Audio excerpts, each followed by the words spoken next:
I did ask some questions in terms of just to get a sense for you as always his best expert, kind of how his journey had looked, and it clearly gave that sense of what decline had looked like over the last 2 years, and then further advancement over 6 months. And so we reflected somewhat on that trajectory, but I remember, and I apologize for bringing up a painful question, but you asked quite early on, how long do you think he will live? That's what started the conversation. Yeah.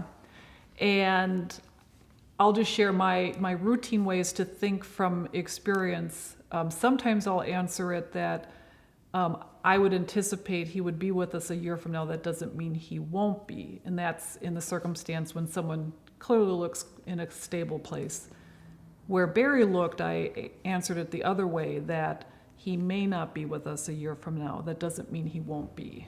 And that was a way to do that acknowledgement of there's no way to predict in these circumstances with this population, yet it deserves that reflection of thinking in terms of days, weeks, months, or years. And so at that point in his life, we were thinking in terms of this may be months, maybe a year or so.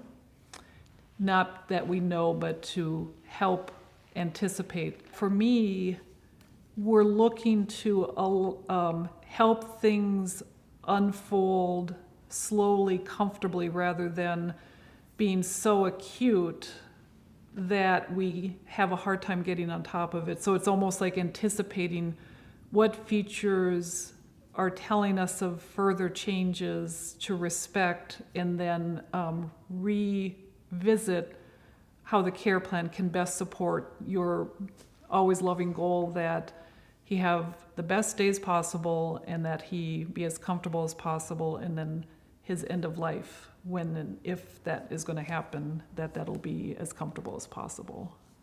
And that used to really help me when we do those reassessments, when things would change and we'd sit down and we'd make a new plan. Remember, we had a lot of discussion about turning off the BiPAP, not using the BiPAP anymore. I'm glad we did that, because I can't imagine that that's a very enjoyable thing at all. Yeah. And it's an example where, again, the decision was based on the overriding goal of his comfort. Is there something that might be interfering with that goal? But it also didn't mean that there would be an acute decline. Right. And he lived, I think, about a year and a half or about a year maybe without the BiPAP. Was it that long? Yeah, it was that long. It was? Yeah.